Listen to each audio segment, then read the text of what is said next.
Hello guys, आपका स्वागत है आपके अपने YouTube channel English grammar with yes के सर में। यदि चैनल पे नए हैं प्लीज़ चैनल को सब्सक्राइब करिएगा, वीडियो को लाइक करिएगा, शेयर करिएगा। तो हमने वॉइस के क्रम में पढ़ा था। वॉइस जैसे हु वाला वर्ड यानी हु से स्टार्ट होता है उसका वॉइस बनाया था। एक्टिव टू पैसिव कैसे बनाते हैं, और एक आज सीखेंगे हम लोग मॉडल को कैसे बनाते हैं, एक्टिव टू पैसिव कैसे चेंज करते हैं। अगर मॉडल दिया होगा, मॉडल में क्या होता है, मॉडल वर्ब अगर आती हैं तो किससे V1 यानी वर्ब का फर्स्ट फॉर्म। ऑलवेज हम लोग क्या यूज करते हैं, verb first form of verb. और एक्टिव वॉइस में रहती कैसे हैं, सब्जेक्ट रहता है, उसके बाद क्या रहता है, मॉडल रहता है, मॉडल के बाद क्या, वर्ब का फर्स्ट फॉर्म रहता है, उसके बाद क्या रहता है, ऑब्जेक्ट रहता है।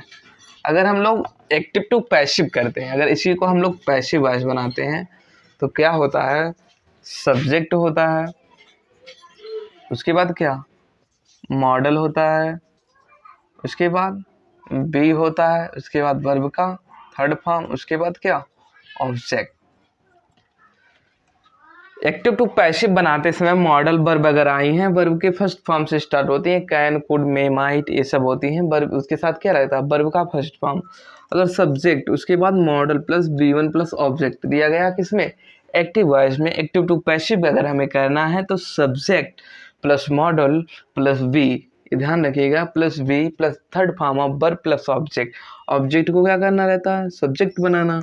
मॉडल को तो मॉडल में ही रहेंगे, लेकिन इसको क्या कर देंगे, B1 प्लस B थर्ड यानी B plus verb third form of verb use कर लेंगे। और क्या, सब्जेक्ट टू ऑब्जेक्ट कर लेंगे, सब्जेक्ट टू क्या, ऑब्जेक्ट कर लेंगे। एग्जाम्पल देखेंगे, एग्जाम्पल में जैसे I can solve this question, I can solve this questions. इसमें ध्यान से देखेंगे तो क्या हो जाएगा, इसमें I can solve this question, ये क्या, मॉडल आया, इसके साथ वर्ब का फर्स्ट फॉर्म आया। दिस क्वेश्चन क्या है, ऑब्जेक्ट है। ऑब्जेक्ट को हमें क्या करना, सब्जेक्ट बनाना। तो क्या करेंगे, दिस क्वेश्चंस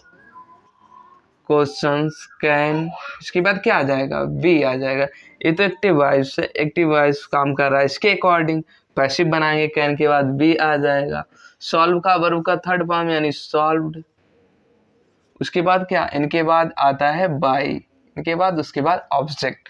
बाई कनेक्ट करेंगे, बाई के बाद क्या बचता है, सब्जेक्ट आई को ऑब्जेक्ट बनाएंगे बाई में, क्या हो जाएगा by. This question can be solve by me, this questions can be solve by me, इसको नोट करेंगे।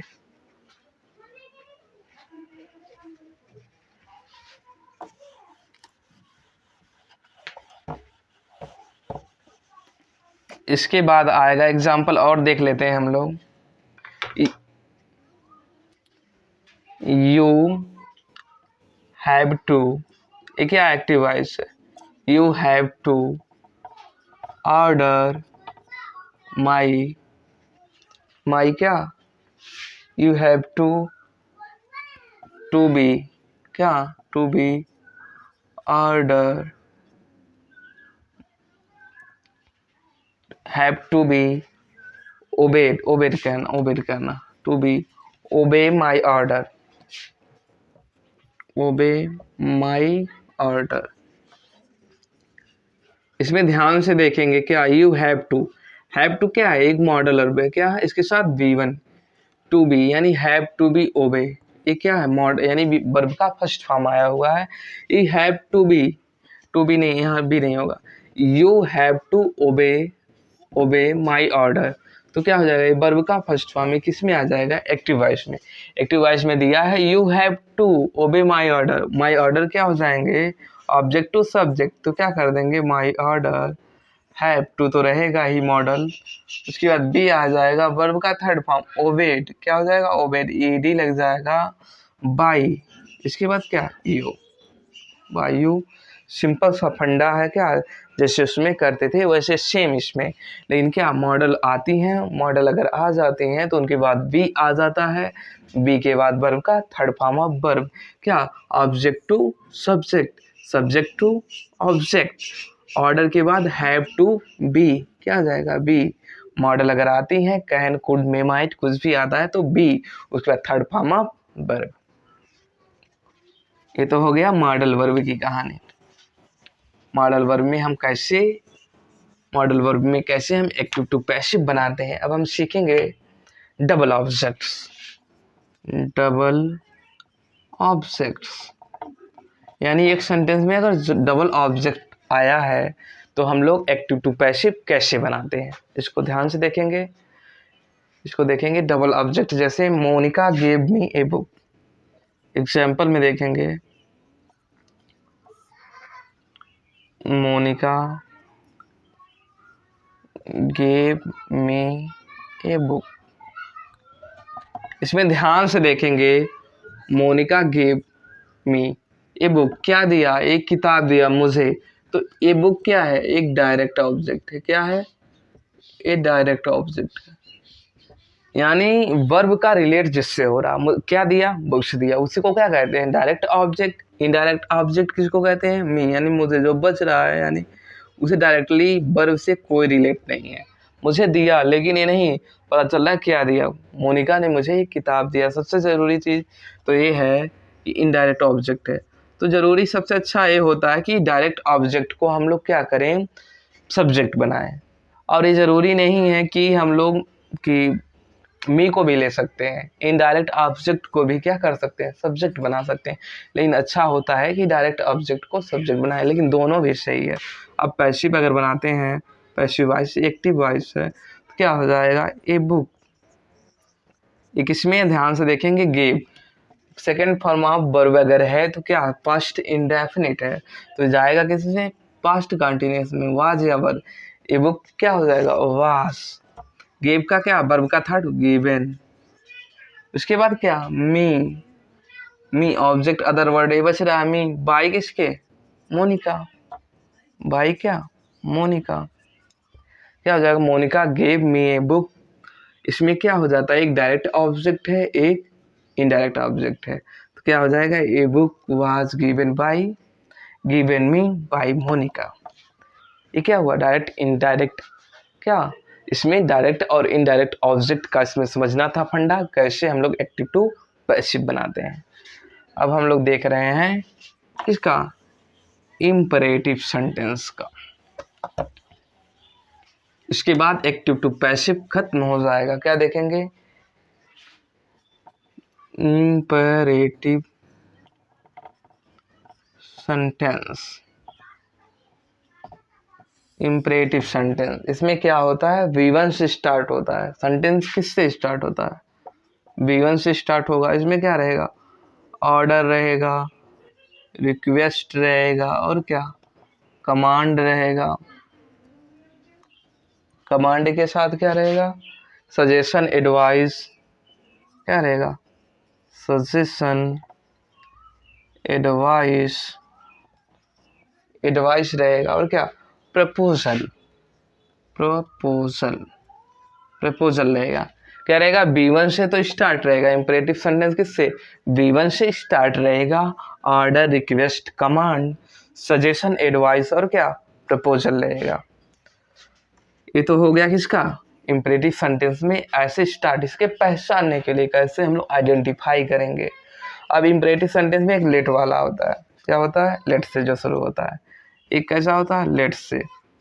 अगर क्या हो, इसके बाद ऑब्जेक्ट अगर गिवन हो, when object is given, when object is given, object क्या दिया गया हो, तो हम लेट के बाद क्या, और शुड भी आया हो, इसके साथ क्या आया हो, शुड भी आया हो, शुड में बदलते हैं, यानी शुड के साथ ले जाते हैं। देखिए लेट के साथ ऑलवेज शुड ही आता है, लेट के साथ क्या आता है, शुड आता है। Always we can use the should, use should with the let. Let के साथ हम लोग किसका यूज करते हैं, शुड का यूज करते हैं। एग्जाम्पल देखेंगे, जैसे इंपरेटिव का एग्जाम्पल, उससे समझ जाएंगे एग्जाम्पल से कि कैसे हम लोग, ऑर्डर आता है, रिक्वेस्ट आता है, तो क्या हम लोग करते हैं, इसको चेंज कहते हैं। ऑलवेज हम लोग ये ध्यान रखेंगे, जो भी आए तो यू आर से स्टार्ट करेंगे। ऑर्डर टू रिक्वेस्टेड टू, उसके बाद उसके साथ उसी B1 के साथ कनेक्ट कर देते हैं। सारे सेंटेंस में यही काम होता है कि हम लोग कनेक्ट कर देंगे, जितना भी सेंटेंस दिया रहेगा उसे कनेक्ट करेंगे। अगर मैं एग्जांपल देखूं, जैसे मैं कहूं open the door, open the door, तो यहाँ ध्यान से देखेंगे। ओपन द डोर में पहले से नोट करेंगे। ओपन द डोर में देखेंगे क्या B1 से स्टार्ट हो रहा है। किससे? B1 से। मैं क्या कर रहा हूँ? आदेश दे रहा हूँ, ऑर्डर कर रहा हूँ। तो क्या हो जाएगा? यू आर ऑर्डर टू, क्या हो जाएगा? यहाँ तक तो सेम रहेगा। You are order to, requested to, जो भी सेंटेंस की फीलिंग्स यानी भावनाओं को समझेंगे। ओपन द डोर, उसके बाद क्या उससे कनेक्ट कर देंगे। Open the door.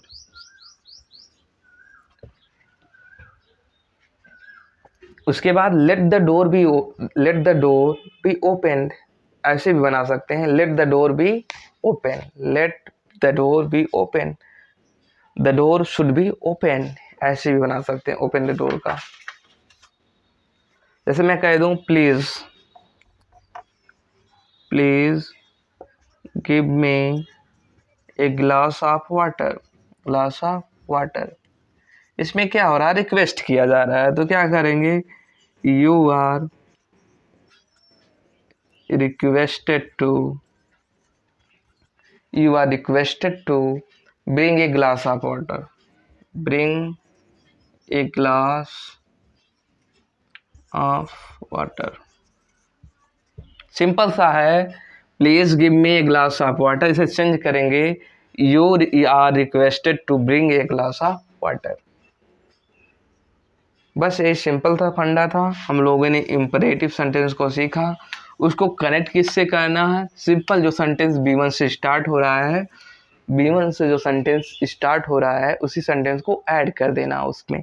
जैसे you are requested to, you are order to, you are commanded to, क्या करेंगे? उसी से कनेक्ट कर देंगे। तो एक्टिव टू पैसिव हम लोग आज कंप्लीट कर देंगे हैं। प्लीज़ अगर चैनल पे नए हैं, चैनल को सब्सक्राइब करिएगा, वीडियो को लाइक करिएगा, शेयर करिएगा।